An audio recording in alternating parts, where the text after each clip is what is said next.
Get out of that seat now. That section isn't for people like you. The words cut through the humid morning air at Teterboro Airport like a blade through silk. They weren't spoken quietly or with hesitation. They were delivered with the full force of assumed authority, loud enough for every ground crew member within 50 feet to stop what they were doing and turn their heads. Captain Nathan Whitaker stood at the bottom of the air stairs of a pristine white Gulfstream G700. His uniform was impeccable despite the oppressive New Jersey heat. At 52, Whitaker carried himself like a man who had never been told he was wrong about anything that mattered. His silver hair was swept back in a perfect part. His four-striped captain's epaulets gleamed in the early morning sun, and his jaw was set in the expression of a man who had just spotted a problem that needed immediate correction. The problem, as he saw it, was the woman standing halfway up the aircraft steps.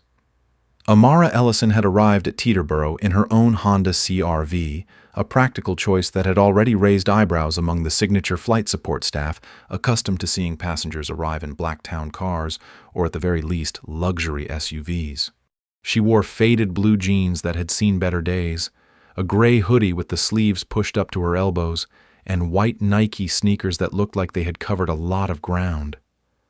Her dark skin glistened slightly with perspiration from the walk across the humid tarmac, and her black hair was pulled back in a simple ponytail. To Whitaker, she looked like someone who had taken a wrong turn and ended up in a place where she didn't belong. "Excuse me," Amara said, turning to face him. Her voice was calm and measured, with just a hint of surprise. She held a boarding pass in one hand and a small leather duffel bag in the other. "I'm sorry. Did you say something?" Whitaker stepped closer, positioning himself so that he blocked her path up the stairs.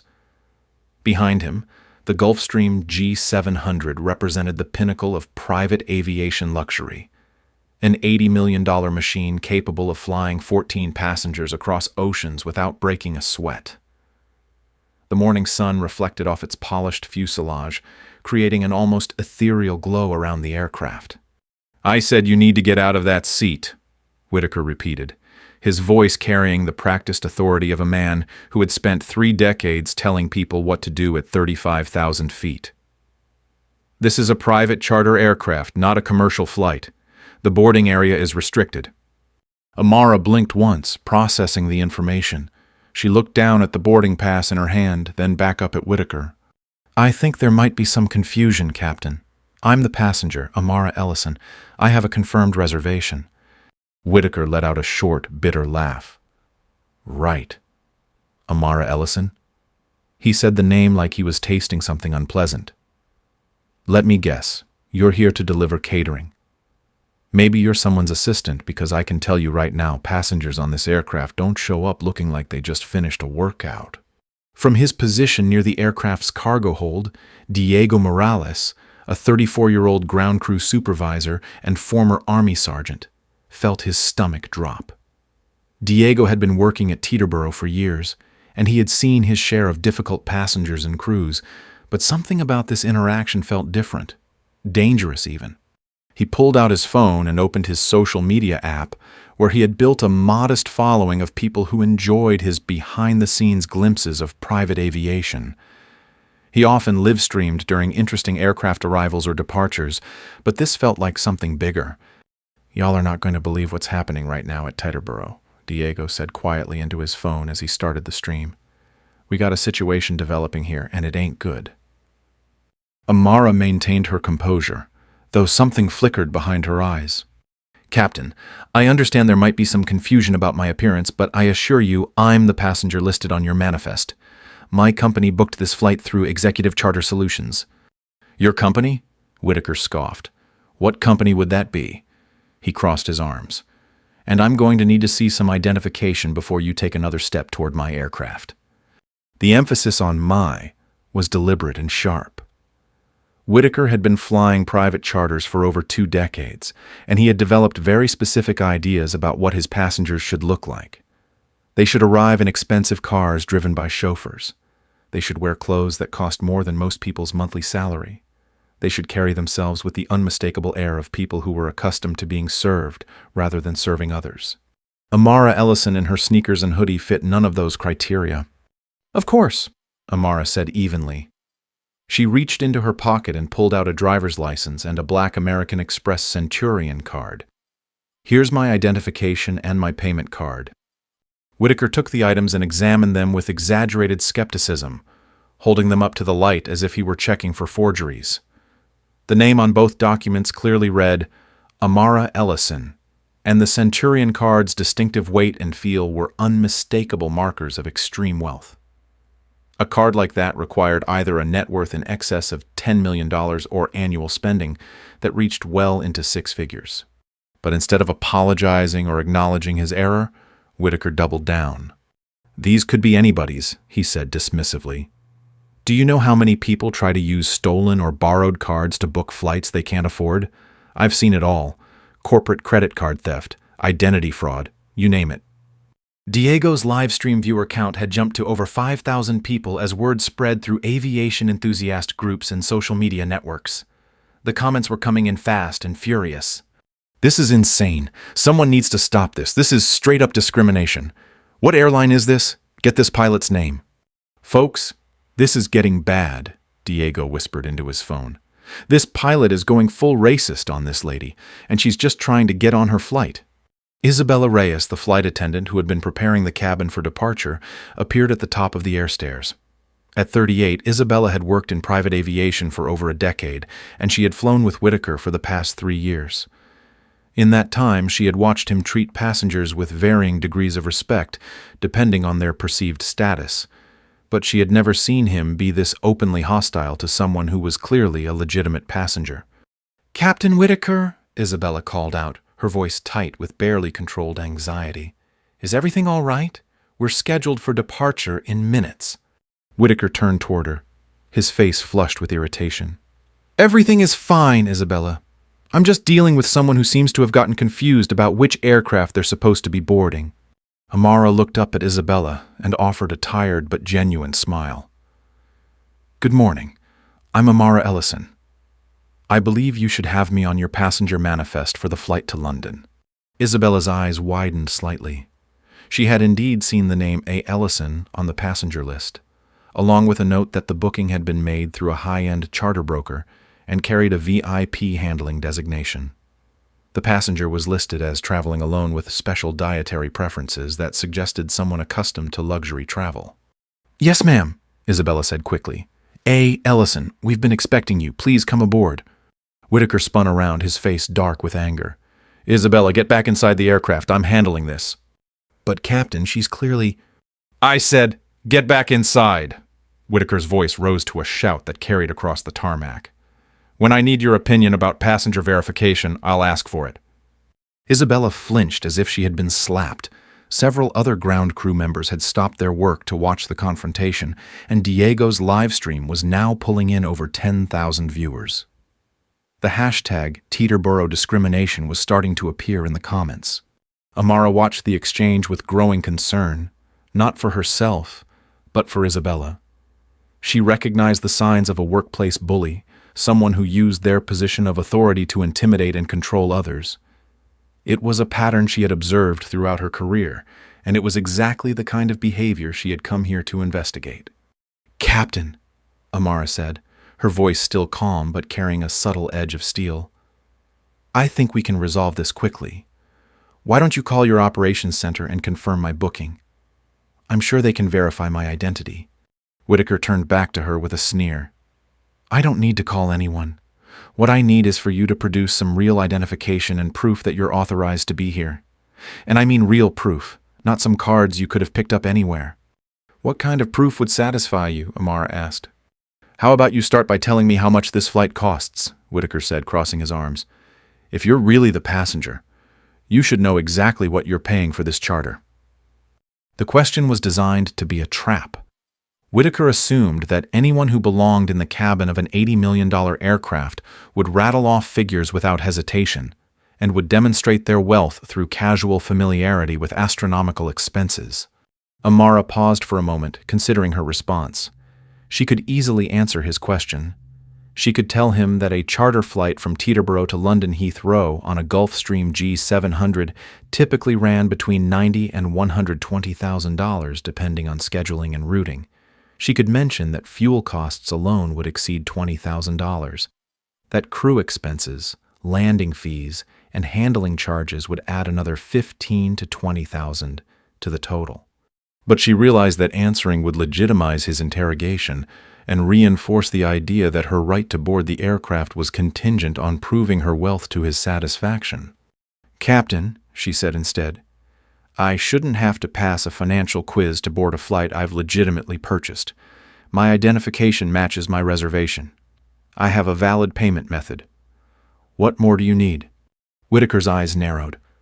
"What I need is for you to understand that this isn't a bus or a subway. This is a precision operation that serves a very specific clientele. People who show up dressed like they're going to the gym don't typically belong in this environment." The mask had slipped completely. Now Whitaker was no longer even pretending that his objections were based on security concerns or proper identification. He was making it clear that his issue was with Amara's appearance, her race, and his assumption about her social status. Diego's livestream viewer count had exploded to over 20,000, and the comment section was on fire. "Someone get this pilot's name. This is 2024, and we're still dealing with this. Where is airport security? Someone call the news. Hashtag Teterboro discrimination." From the cockpit, First Officer Gabriel Torres watched the confrontation unfold with growing alarm. At 29, Gabriel was relatively new to private aviation, having transitioned from commercial airlines just 2 years earlier. He had quickly learned that working with Whitaker meant walking on eggshells, never questioning the captain's decisions, and pretending not to notice when Whitaker's treatment of passengers or crew members crossed professional lines. But this was different. This was happening in public, in front of ground crew and potentially cameras. Gabriel knew that careers had been destroyed for less, and he was beginning to wonder if he should intervene. Gabriel had grown up in a working-class Latino family in Queens, and he knew what discrimination looked like. He had experienced it himself during his early days in aviation, when some passengers and crew members made assumptions about his qualifications based on his accent and his background. Watching Whitaker humiliate Amara Ellison brought back memories that Gabriel had spent years trying to forget. Down on the tarmac, the confrontation was escalating. "Look," Whitaker said, stepping closer to Amara and lowering his voice to what he probably thought was a reasonable tone. "I'm sure you're a nice lady, and maybe someone told you that you could board this aircraft, but there's obviously been some kind of mistake. Why don't you go back to the terminal, call whoever booked this for you, and get it sorted out?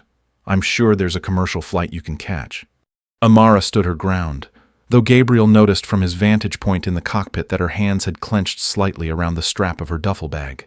"Captain, there's no mistake. I booked this flight myself. I'm the passenger. I'm not going anywhere." "Yes, you are," Whitaker said, his voice hardening again. "Because I am the pilot in command of this aircraft, and I decide who gets on and who doesn't. And I'm telling you that you don't belong here." That was the moment everything changed. Diego's livestream viewer count hit 30,000. The airport's operations center received its first call from a concerned viewer. A local news producer monitoring social media flagged the incident for assignment, and Amara Ellison made a decision that would alter the trajectory of everyone involved. Instead of arguing further, instead of demanding to speak to a supervisor, instead of threatening legal action, Amara simply nodded. "I understand your position, Captain," she said quietly. "You're making it very clear." She turned and began walking back toward the terminal. Whitaker watched her go with obvious satisfaction, turning to Diego and the other ground crew members who had gathered to watch the spectacle. "Next time, maybe check with the passengers before they get all the way to the aircraft," he called out loudly. "Save everyone some time." But Amara Ellison wasn't walking toward the terminal to give up. She was walking toward the terminal to make a phone call that would end Nathan Whitaker's career in private aviation forever. As she pulled out her phone and dialed a number she had memorized years ago, Diego continued his live stream commentary. "Folks, I don't know who this lady is, but she just got humiliated by this pilot for no reason other than the color of her skin and the clothes she's wearing. This is exactly the kind of thing that needs to be called out and stopped. If you're watching this, share it. Make sure people see what happened here today." The hashtag Teterboro discrimination was now trending in 3 states, and the story was about to become much bigger than anyone at the airport could have imagined, because Amara Ellison wasn't just any passenger. She was the owner of the aircraft, the employer of the crew, and the person who was about to demonstrate that respect shouldn't be contingent on appearance, and that assumptions about someone's worth could be catastrophically expensive mistakes. Amara Ellison had not planned to spend her Tuesday morning standing in the New Jersey rain being humiliated by an employee whose salary she personally approved. But as she walked toward the signature flight support terminal, her phone pressed to her ear, she reflected on the chain of events that had brought her to this moment. Months earlier, Amara had been sitting in her corner office on the 52nd floor of a Manhattan skyscraper, reviewing quarterly reports for Ellison Aviation Holdings, when her assistant had knocked on her door with an expression of barely contained frustration. "Miss Ellison," the assistant had said, "I think you need to see something." What Amara saw were screenshots from social media, anonymous posts on aviation forums, and a particularly detailed Reddit thread titled, "Discrimination in Private Aviation: Why I'll Never Fly Charter Again." The thread contained dozens of accounts from passengers who had been treated poorly by charter crews, with a disturbing pattern emerging around race, gender, and perceived social status. Several of the stories specifically mentioned crew members working for Ellison Aviation Holdings. Amara had built her company from nothing. 22 years earlier, she had been a commercial pilot for a regional airline, one of the few black women in an industry that was overwhelmingly white and male. She had experienced discrimination firsthand, from passengers who demanded to speak to a real pilot before takeoff, to crew schedulers who seemed to find excuses to keep her on less desirable routes. But Amara had also inherited something powerful from her father, an unshakable belief that aviation should be a place where competence mattered more than appearance, where the sky belonged to anyone brave enough to reach for it. Her father, Captain Miguel Ellison, had been one of the first Latino pilots hired by a major commercial airline in the 1970s. He had faced discrimination that made Amara's experiences seem mild by comparison. But he had also taught her that the best response to prejudice was excellence, that success was the most eloquent argument against those who doubted your qualifications. Miguel Ellison had died in a plane crash when Amara was 28 years old. The accident had been caused by a cascade of small errors, but the final factor was a first officer who had been afraid to challenge the captain's poor decision-making because of the rigid hierarchy and culture of intimidation that existed in that particular cockpit. Amara had made a promise at her father's funeral. She would build an aviation company where safety came before ego, where respect was given based on competence rather than appearance, and where speaking up was encouraged rather than punished. Ellison Aviation Holdings had grown from a single King Air turboprop that Amara flew herself to a fleet of 15 aircraft, ranging from light jets to the flagship Gulfstream G700 that Whitaker was now guarding so jealously. The company had made Amara wealthy beyond her childhood dreams, with a net worth that fluctuated between $2 and $3 billion depending on market conditions. But wealth had never been the point. The point was creating an alternative to the old boy network that had dominated private aviation for decades, proving that excellent service could coexist with basic human dignity. The Reddit thread and social media posts had suggested that Amara was failing in that mission. They described crew members who treated passengers differently based on their race or perceived social status. They told stories of discrimination that seemed directly counter to everything Amara believed her company represented. So Amara had made a decision that her board of directors thought was insane. She would go undercover. She would book charter flights on her own aircraft, using a broker to hide her identity, and see firsthand how her crew members behaved when they thought no one important was watching. The first 2 flights had gone well. The crews had been professional, courteous, and welcoming to all passengers regardless of background. Amara had begun to think that the social media complaints might have been isolated incidents or perhaps even fabricated. Then she had encountered Nathan Whitaker. Whitaker had not been Amara's first choice for the London flight. In fact, he had been her last choice. Whitaker's personnel file contained a troubling pattern of complaints from crew members and passengers, allegations that had been investigated but never definitively proven. Previous management had dismissed most of the complaints as personality conflicts or misunderstandings, but Amara had specifically requested Whitaker for this flight because she wanted to see for herself whether the complaints were justified. Now she had her answer. As Amara reached the terminal and found a quiet corner near the windows, she dialed the direct number for Ryan Park, her director of flight operations. Ryan had been with the company for 8 years, rising from a line pilot to management, and he was one of the few people who knew about Amara's undercover operation. "Ryan, it's Amara," she said when he answered. "We have a problem." Nathan Whitaker, meanwhile, was striding back toward the aircraft with the satisfied swagger of a man who believed he had successfully defended his territory. At 52, Whitaker carried himself like someone who had never been held accountable for his prejudices, because those prejudices had always been shared by the people who employed him. Whitaker had started his career with a major commercial airline in the 1990s, during an era when aviation was even less diverse than it was today.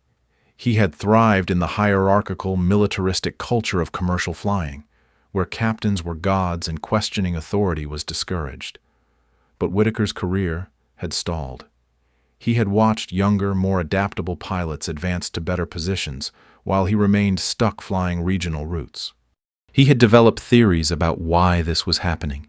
Theories that conveniently placed the blame on affirmative action policies and the lowering of standards to accommodate diversity rather than on his own limitations. Whitaker's transition to private aviation had been driven by necessity rather than choice. His attitude problems had finally caught up with him at the commercial airline, leading to a forced resignation that industry insiders knew was actually a termination for cause. Private aviation had been Whitaker's refuge, a place where wealthy clients valued experience and traditional hierarchies, where pilots could still be kings of their domain.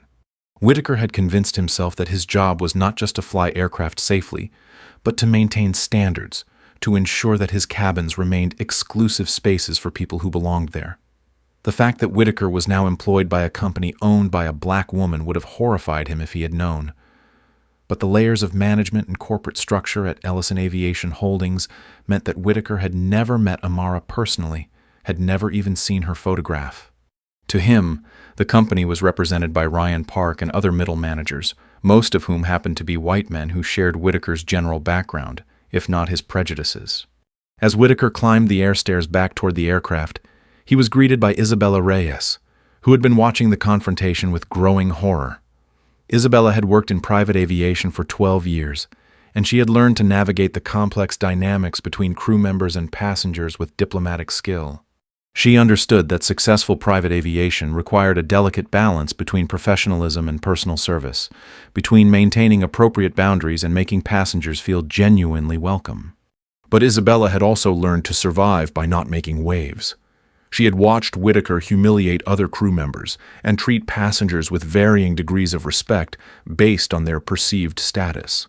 And she had remained silent because she needed her job. Isabella was a single mother with a 12-year-old daughter and a mortgage she could barely afford. The pay in private aviation was good, but jobs were scarce, and getting fired for attitude problems could mean months of unemployment while trying to rebuild a reputation in a small, gossip-driven industry. "Captain," Isabella said carefully, "are you sure about this? Ms. Ellison had legitimate identification, and she's on our passenger manifest." Whitaker's expression darkened. "Isabella, let me explain something to you. I've been flying for 30 years. I've learned to spot problems before they become problems. That woman is not our typical passenger.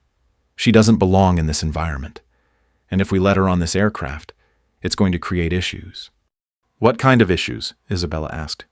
"Attitude problems, complaints, bad reviews. These people—" Whitaker paused, seeming to realize that he was about to say something that even he recognized as inappropriate. "Look, Isabella, I know you want to be nice to everyone, but this is a business. We cater to a specific clientele, and part of providing excellent service is maintaining an environment where our real customers feel comfortable." Isabella felt a familiar knot form in her stomach. She had heard Whitaker make similar comments before, always with enough plausible deniability that she couldn't point to any specific statement as overtly racist, but the pattern was clear to anyone who cared to see it. "Captain, I think we should call operations and double-check the booking," Isabella suggested. "I'm not calling operations," Whitaker snapped. "I handled the situation. The woman understood that she was in the wrong place and she left. End of story." But it wasn't the end of the story. Gabriel Torres, the first officer, had been listening to the conversation from the cockpit, and he was beginning to realize that his career might be about to take a very ugly turn. Gabriel had grown up in Corona, Queens, the son of immigrants who had worked multiple jobs to put him through flight school. He had experienced discrimination throughout his career, from flight instructors who assumed he was less capable to passengers who questioned his qualifications.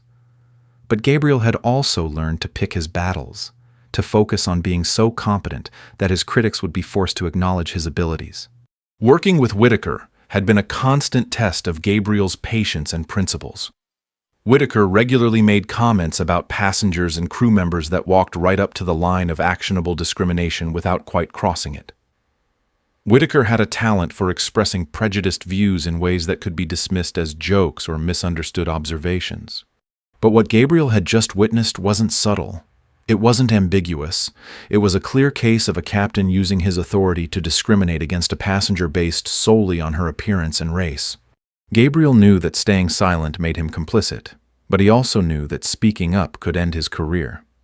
Whitaker had been flying for 3 decades and had connections throughout the industry. Gabriel was still building his reputation, still trying to establish himself as a reliable first officer who wouldn't cause trouble for his captains. The dilemma was tearing him apart. As Whitaker settled into the pilot's seat and began preparing for departure, Gabriel made a decision that surprised even him. "Captain," Gabriel said, "shouldn't we wait for the passenger? She might come back." "She's not coming back, Gabriel," Whitaker snapped, "and if she does, we're not letting her on. I've made my decision." "But sir, if she has valid documentation and she's on the manifest," Whitaker interrupted, his voice carrying a warning tone that Gabriel recognized from previous flights. "I'm going to say this once. I am the pilot in command of this aircraft. I decide who gets on and who doesn't. That woman was not an appropriate passenger for this flight, and I handled it. Are we clear?" Gabriel nodded reluctantly, but his mind was racing. He thought about his parents, who had sacrificed so much to give him opportunities they had never had. He thought about the discrimination they had faced, the jobs they had been denied, the respect they had been refused because of their accent or their background. He thought about what they would want him to do in this situation. Meanwhile, at the signature terminal, Amara Ellison was having a very different conversation. "Ryan," she was saying into her phone, "I need you to listen carefully. I'm at Teterboro and Captain Whitaker just denied me boarding on my own aircraft. Not because of a security issue, not because of a documentation problem, but because he decided I don't look like the kind of person who belongs in first class." Ryan Park's voice came back tight with shock and anger. "Amara, please tell me you're kidding." "I wish I were. It's all being live-streamed by one of the ground crew members. The hashtag Teterboro discrimination is trending. We're about to have a very public relations crisis on our hands." "What do you need me to do?" Amara looked out the terminal windows at the Gulfstream G700, where she could see Whitaker and Gabriel beginning their pre-flight procedures. The aircraft was a symbol of everything she had built, everything she had achieved, but it was also a test of everything she believed. She could call Ryan and have Whitaker fired quietly. She could arrange for a replacement crew and continue with her flight. She could handle this internally and avoid the public spectacle that was already beginning to unfold. But doing so would send a message to every other pilot and crew member in her company that discrimination was acceptable as long as it was kept quiet. It would tell passengers like the ones whose stories she had read on Reddit that their experiences didn't matter, that the company's public commitment to dignity and respect was just marketing language. Amara had built her company on the principle that actions had consequences, that behavior had to match values. If she was going to live up to that principle, she needed to see this through to its conclusion. "Ryan," she said, "I want you to call London Heathrow and arrange for a diversion to Dulles. I'm getting on that aircraft and I'm going to let Captain Whitaker know exactly who he's been talking to." Diego Morales had never intended to become a social media sensation. The former Army sergeant had started live streaming from Teterboro Airport as a way to share his genuine passion for aviation with a small but enthusiastic audience of fellow plane enthusiasts. His streams typically featured interesting aircraft arrivals, celebrity spotting, and behind-the-scenes glimpses of the private aviation world that most people never saw. But as he watched Nathan Whitaker's confrontation with Amara Ellison escalate from awkward misunderstanding to outright discrimination, Diego realized he was witnessing something much more significant than his usual content. He was documenting what appeared to be a clear case of racial profiling happening in real time. "Y'all, this is getting real ugly real fast," Diego said into his phone, his viewer count climbing from the usual 2,000 to over 15,000 and still rising. "This pilot has straight up told this black woman she doesn't belong on this private jet, and now he's trying to get security involved." The comments section of Diego's live stream was exploding with reactions. "Someone get this pilot's name. This is 2024 and we're still dealing with this racist garbage. Where is airport security when you actually need them? This lady needs a lawyer." A SAP hashtag Teterboro discrimination. Make this go viral. What Diego and his rapidly growing audience didn't know was that Amara Ellison had not given up. After making her phone call to Ryan Park, she had waited in the terminal for exactly minutes, then returned to the tarmac with a small escort, 2 signature flight support customer service representatives who had been hastily briefed on the situation. Amara approached the aircraft for the second time as Whitaker was completing his exterior inspection. This time she wasn't alone, and this time she had backup documentation. "Captain Whitaker," called out Sophia Bennett, the senior customer service representative, "we need to speak with you about Ms. Ellison's boarding." Whitaker looked up from the nose gear he had been inspecting, his face immediately clouding with irritation. "I already dealt with this. The passenger was not properly documented." "Actually, sir," Sophia continued, holding up a tablet, "we've verified Ms. Ellison's identity and payment information. Everything checks out. She's cleared for boarding." Amara stepped forward this time, carrying not just her original documents but a leather portfolio that Sophia had provided. Inside were copies of her passport, credit card receipts, and, most importantly, a letter from Executive Charter Solutions confirming her booking and VIP status. "Captain," Amara said, her voice still calm but carrying a subtle edge of steel, "I believe there's been a misunderstanding.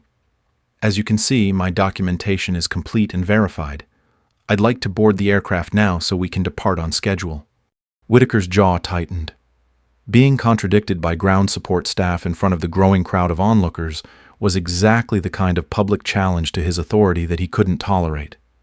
But instead of backing down or apologizing, Whitaker chose to escalate. "Ma'am, I don't care what ground support says. I am the pilot in command of this aircraft, and I have the final say on all boarding decisions. I've reviewed your documentation, and I have concerns about its authenticity." The statement was both false and inflammatory. Whitaker hadn't reviewed anything beyond a cursory glance at Amara's driver's license and credit card, but by claiming to have concerns about authenticity, he was essentially accusing Amara of attempting to board the aircraft with fraudulent documents. Diego's live stream viewer count hit 25,000 as word spread across social media platforms. The hashtag Teterboro discrimination was now trending in the New York metropolitan area, and news outlets were beginning to pick up the story. "Folks, you are witnessing something incredible here," Diego narrated, moving closer to get better audio and video of the confrontation. "This pilot is now essentially accusing this woman of fraud. This is beyond discrimination now. This is defamation." Isabella Reyes appeared at the top of the air stairs again, this time with Gabriel Torres beside her. Both crew members looked deeply uncomfortable as they watched their captain publicly humiliate a passenger who had been verified by airport staff. "Captain," Isabella called out, her voice carrying farther than she intended, "perhaps we should contact operations." "And Isabella?" Whitaker snapped, whirling around to face her. "If you don't get back inside that aircraft right now, you'll be looking for a new job tomorrow." The threat was unprofessional, inappropriate, and almost certainly grounds for disciplinary action, but it was also revealing. Whitaker was making it clear that he valued his own prejudices more than proper procedures, and that he was willing to threaten his crew members to maintain his position. Gabriel Torres had heard enough. The first officer stepped down the air stairs and approached Whitaker with the kind of determined expression that suggested he had made a difficult decision. "Captain," Gabriel said, his voice steady despite the obvious tension, "I think we need to step back and handle this properly. If there are questions about documentation, We should follow company policy and contact operations. Whitaker turned to face Gabriel, his expression shifting from irritation to genuine anger. Are you questioning my judgment, First Officer Torres? The use of Gabriel's formal title instead of his first name was a deliberate signal of displeasure, a way of reminding the younger pilot of their relative positions in the cockpit hierarchy. No, sir, I'm not questioning your judgment, Gabriel replied carefully. I'm suggesting that we follow established procedures for passenger verification. It was a diplomatic response, but it wasn't enough to satisfy Whitaker's increasingly fragile ego. Established procedures, Whitaker repeated mockingly. Let me establish a procedure for you, Gabriel. I am the captain. When I make a decision about passenger boarding, that decision is final. Is that clear enough for you? Amara Ellison had been watching this exchange with growing alarm, not for herself, but for the crew members who were clearly trying to do the right thing despite their captain's behavior. She could see that Isabella and Gabriel were both struggling with competing loyalties, their professional obligation to follow their captain's orders versus their ethical obligation to treat passengers with dignity and respect. Amara made a decision that would later be viewed as either remarkably patient or strategically brilliant. She chose to de-escalate rather than confront. Captain Whitaker, she said, stepping forward with both hands visible and her voice deliberately calm, I can see that you have concerns about security and proper procedures. I respect that. Why don't we call your operations center together and verify my booking? I'm confident that will resolve any questions you might have. The suggestion was perfectly reasonable and offered Whitaker a face-saving way to back down from his increasingly untenable position. A simple phone call would confirm Amara's identity, verify her payment information, and resolve the entire situation within minutes. But Whitaker was too invested in his position to accept the olive branch Amara was offering. Ma'am, I don't need to call anyone to know that you don't belong on this aircraft. I've been flying for 30 years. I know my passengers, and I know when something doesn't add up. The statement was loaded with implications that were impossible to miss. Whitaker was making it clear that his objections weren't based on documentation or security concerns, but on his personal assessment of whether Amara belonged in the cabin of a luxury aircraft.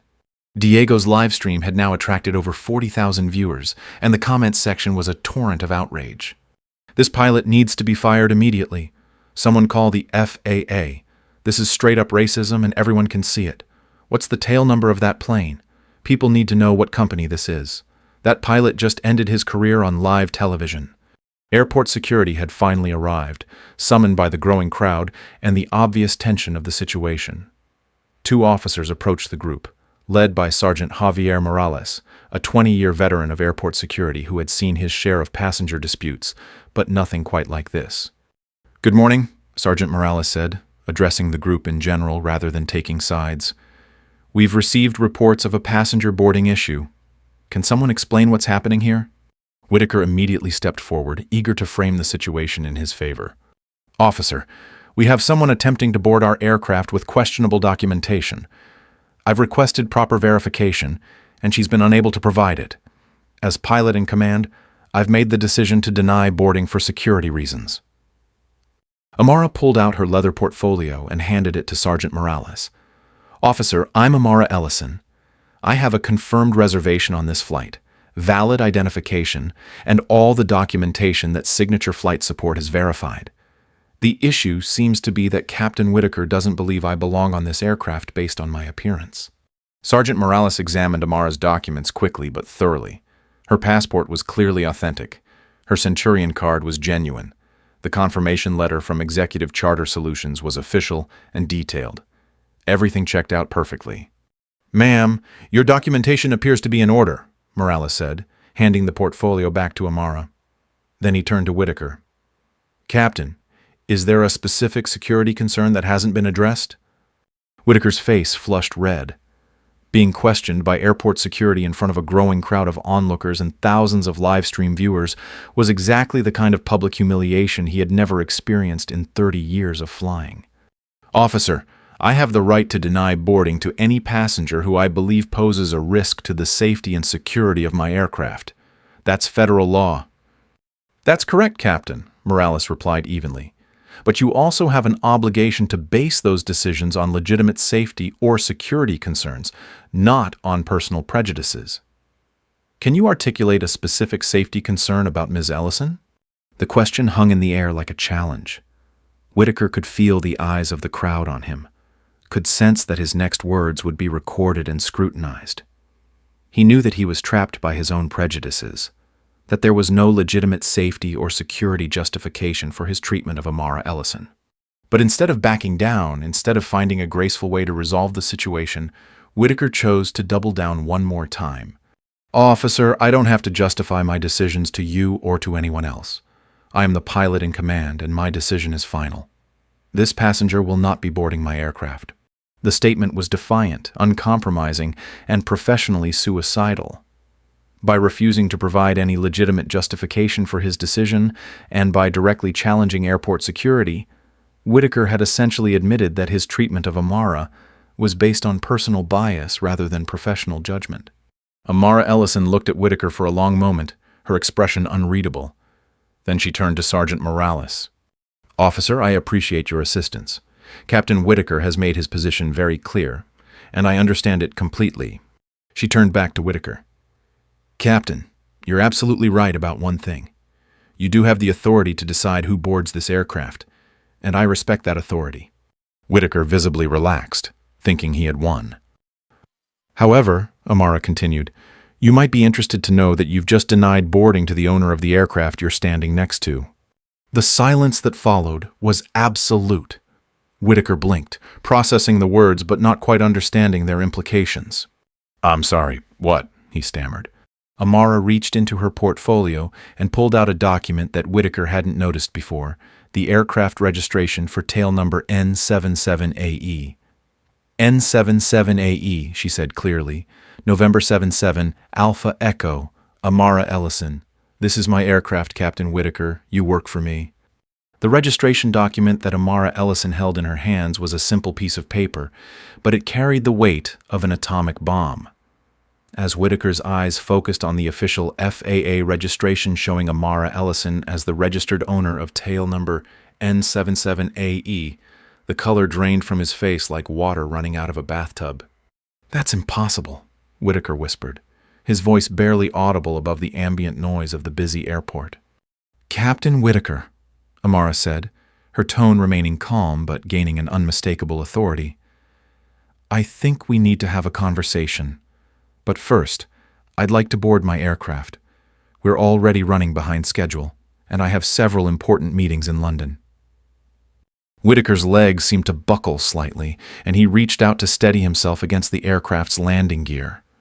The last 30 minutes had inverted his entire understanding of the situation. The woman he had dismissed as an interloper, someone who didn't belong in his world, was actually his ultimate boss. Every paycheck he had received for the past 2 years had been authorized by the woman he had just spent 30 minutes humiliating.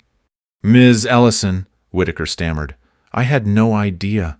The booking came through a broker. There was no indication that you were the owner." "If you had known I was wealthy, you would have treated me with respect," Amara interrupted, her voice sharp enough to cut glass. "But because you assumed I was poor, you felt entitled to humiliate me. That tells me everything I need to know about your character, Captain Whitaker." Isabella Reyes had been watching the revelation unfold from the top of the airstairs with a mixture of horror and vindication. For 3 years, she had watched Whitaker treat passengers and crew members with varying degrees of respect based on their perceived status. She had documented incidents, filed reports that were ignored, and witnessed behavior that she knew was wrong but felt powerless to stop. Now, watching Whitaker face the consequences of his prejudices, Isabella felt something she hadn't experienced in years: hope. "Miss Ellison," Isabella called out, "would you like me to prepare the cabin for departure?" Amara looked up at Isabella and smiled, the first genuine smile she had shown since arriving at the airport. "Thank you, Isabella. Yes, please prepare the cabin. And Isabella, I'd like to speak with you privately once we're airborne. I understand you've had some concerns about crew protocols." Isabella's eyes widened. Somehow, Amara Ellison knew about the complaints Isabella had filed, the reports that had been buried by management. Gabriel Torres descended the air stairs and approached Amara with the kind of respectful posture he had never shown to Whitaker. "Ms. Ellison," Gabriel said, "I want to apologize for not speaking up sooner. I knew what was happening was wrong, and I should have done more to stop it." Amara studied Gabriel for a moment, seeing in his face the same fear she had once carried herself, the fear of speaking truth to power, of risking everything for principles. "Gabriel," she said, "fear of consequences is human nature, but courage is action in spite of fear. We'll talk more about that once we're in the air." Whitaker stood frozen as the implications of the situation continued to dawn on him. Amara Ellison wasn't just the owner of the aircraft. She was the owner of the entire company. Every paycheck he had received for the past 2 years had been authorized by the woman he had just spent 30 minutes humiliating.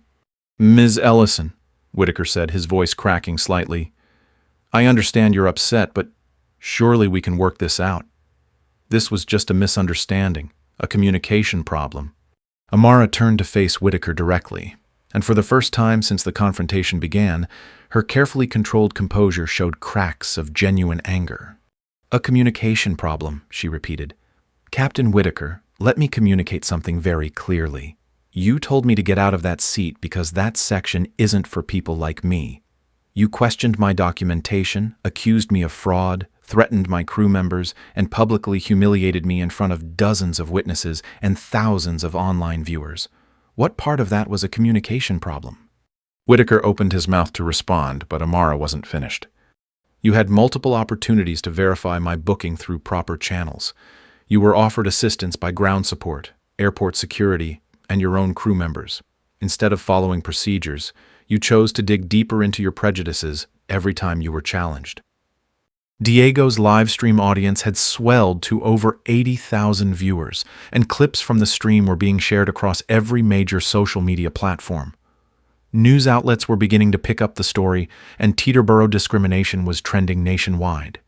"Folks, this is Diego Morales, and I want to make sure everyone understands what we just witnessed," Diego said into his phone, his own anger evident in his voice. This wasn't just discrimination. This was a masterclass in how prejudice can blind someone to reality. This pilot was so convinced that a black woman couldn't possibly own an $80 million jet that he argued with the actual owner of the plane. Amara walked toward the air stairs, then paused and turned back to Whitaker. "Captain, you have a choice to make.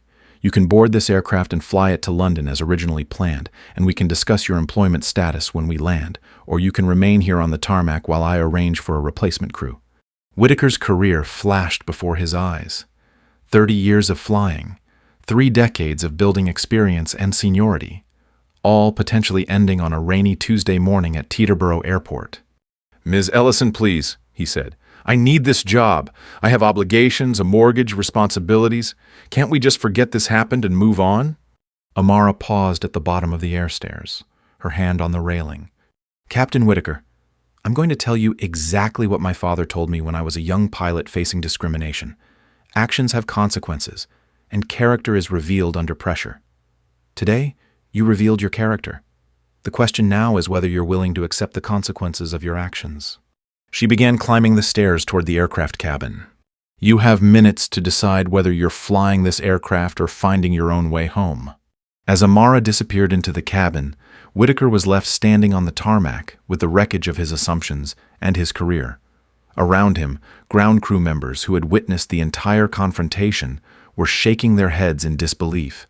Some were openly discussing what they had just seen, while others were pulling out their phones to call friends and family. Diego ended his live stream with a summary that would be quoted thousands of times over the following days. "Ladies and gentlemen, you just witnessed karma in real time. A pilot who judged someone by their appearance just discovered that appearances can be deceiving and prejudice can be expensive. This is Diego Morales from Teterboro Airport, reminding everyone that respect shouldn't be conditional on status, and that you never know who you're talking to." Inside the aircraft, Amara Ellison sat in the seat that Whitaker had tried to deny her, and opened her phone to a flood of notifications. The story was spreading faster than wildfire, with her company's stock price beginning to fluctuate as investors tried to understand the implications of the viral video. But Amara wasn't thinking about stock prices or public relations. She was thinking about her father, about the promise she had made at his funeral, and about the opportunity that had been placed in front of her. This moment could be a catastrophe that damaged her company's reputation and created a public relations nightmare, or it could be a catalyst for the kind of change that her industry desperately needed. Amara Ellison had built a billion-dollar company by making difficult decisions under pressure. Now she had to make the most important decision of her career: how to turn this moment of ugliness into an opportunity for transformation.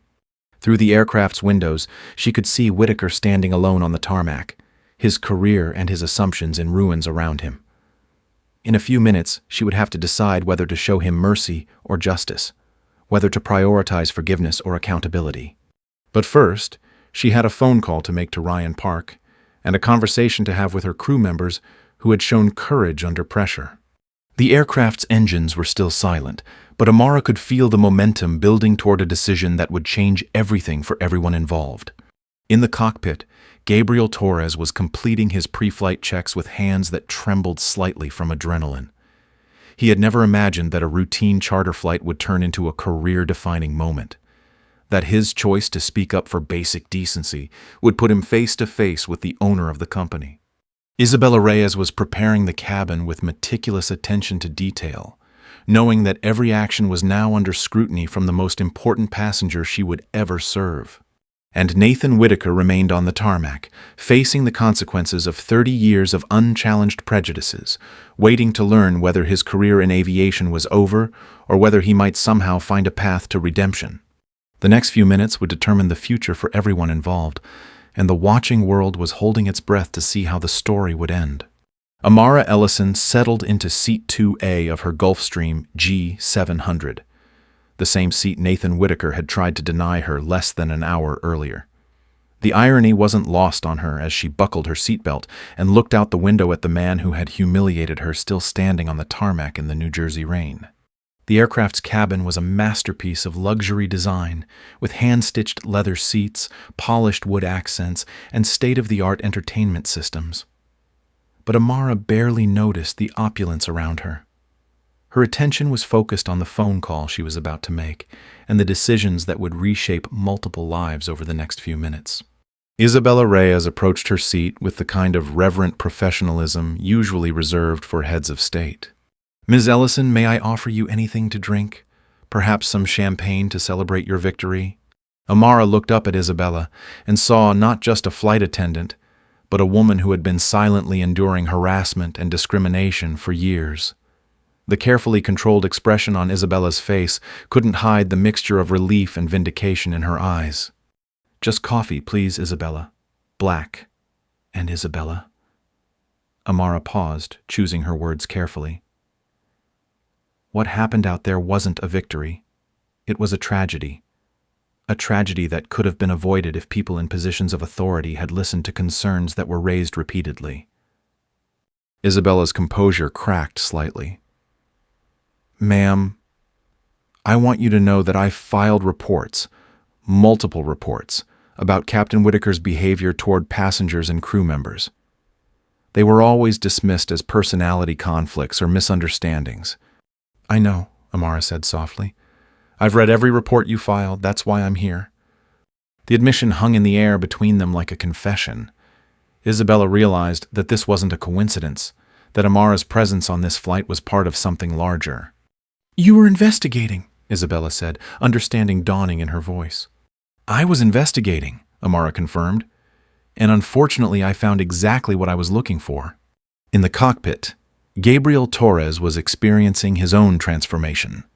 For the first time in his aviation career, he was flying as pilot in command on a major international route, responsible not just for the safe operation of the aircraft, but for the welfare of everyone on board. The weight of responsibility was overwhelming, but it was also liberating. Without Whitaker's intimidating presence and casual bigotry, Gabriel felt free to communicate openly with air traffic control, to make decisions based on best practices rather than ego, and to lead with competence rather than fear. Isabella appeared in the cockpit doorway with coffee and a smile that Gabriel had never seen during his flights with Whitaker. "Captain Torres," she said, using his new title with obvious pleasure, "is there anything you need for the flight?" Gabriel turned to look at her, seeing not just a subordinate crew member, but a colleague who had shown remarkable courage under pressure. Isabella, I need you to know that I heard everything that happened over the past months. I should have spoken up sooner. I should have supported you when Whitaker was treating you poorly. Isabella's expression softened. Gabriel, you were in an impossible position. Whitaker had all the power, and challenging him could have ended your career. What matters is that when it really counted, you did the right thing. Back in the cabin, Amara was continuing her conversation with Whitaker, but now she had been joined by Ryan Park, whom she had called during the climb, to provide real-time updates on the situation developing on the ground. Nathan, Ryan said, using Whitaker's first name deliberately, the video from Teterboro has been viewed over 2 million times. Teterboro discrimination is trending nationwide. CNN, Fox News, and every major aviation publication is covering the story. Whitaker closed his eyes, finally beginning to understand the scope of his public humiliation. But here's what might surprise you, Ryan continued. About 60% of the comments and responses are actually sympathetic to you. A lot of people are saying that everyone makes mistakes, that you shouldn't lose your career over one bad day, that you deserve a second chance. Whitaker opened his eyes, a flicker of hope crossing his face. However, Amara interjected, those people don't know about the pattern of behavior that led to today's incident. They don't know about the complaints that were filed against you, the crew members who requested not to fly with you, the passengers who felt uncomfortable in your aircraft. She pulled out a tablet and showed Whitaker a document that made his blood run cold. It was a comprehensive report detailing years of incidents, complaints, and concerning behavior, all carefully documented and corroborated. This wasn't one bad day, Captain Whitaker. This was the culmination of years of discrimination that my company chose to overlook because addressing it would have been difficult and potentially costly. Whitaker stared at the report, seeing his career and reputation laid bare in stark detail. But what struck him most wasn't the catalog of his failures. It was the realization that people had been suffering because of his actions for years, and he had been completely oblivious to their pain. Ms. Ellison, he said quietly, is there anything I can do? Any way to make this right? Amara considered his question carefully. She could see that Whitaker was beginning to understand the gravity of his actions, but she also knew that understanding wasn't the same as change. Captain Whitaker, there are 2 things you can do. First, you can cooperate fully with our internal investigation and help us understand how these problems were allowed to persist for so long. Second, you can use your experience to help other people avoid making the same mistakes. What do you mean? I mean that you could become an advocate for diversity and inclusion in aviation. You could speak to other pilots about unconscious bias and the importance of treating all passengers and crew members with respect. You could use your story to help create positive change instead of just being remembered as a cautionary tale. The suggestion was unexpected and challenging. Whitaker had never thought of himself as someone who could teach others about diversity or inclusion, but he was beginning to understand that his failures could potentially serve a larger purpose. As the aircraft crossed into European airspace, approaching its descent into London Heathrow, Amara made one final announcement over the intercom. Ladies and gentlemen, this is Maya Rodriguez. In a few minutes, we'll be landing in London. But before we do, I want to address what happened today and what it means for the future of our company. The cabin fell silent as passengers and crew members throughout the aircraft listened to words that would reshape their understanding of leadership and accountability. Today we witnessed the destructive power of prejudice and discrimination. We saw how assumptions based on appearance can blind us to reality and lead to injustice. But we also saw the power of courage, the importance of speaking up when something is wrong, and the possibility of turning moments of ugliness into opportunities for growth and change. Amara's voice carried throughout the aircraft with clarity and authority. I want every person on this aircraft to understand that Ellison Aviation Holdings will emerge from today stronger and more committed than ever to treating all passengers and crew members with the dignity and respect they deserve. We will not tolerate discrimination, harassment, or abuse of power at any level of our organization. She paused for a moment, looking out the window at the English countryside below. But more than that, we will work to become a force for positive change in the aviation industry.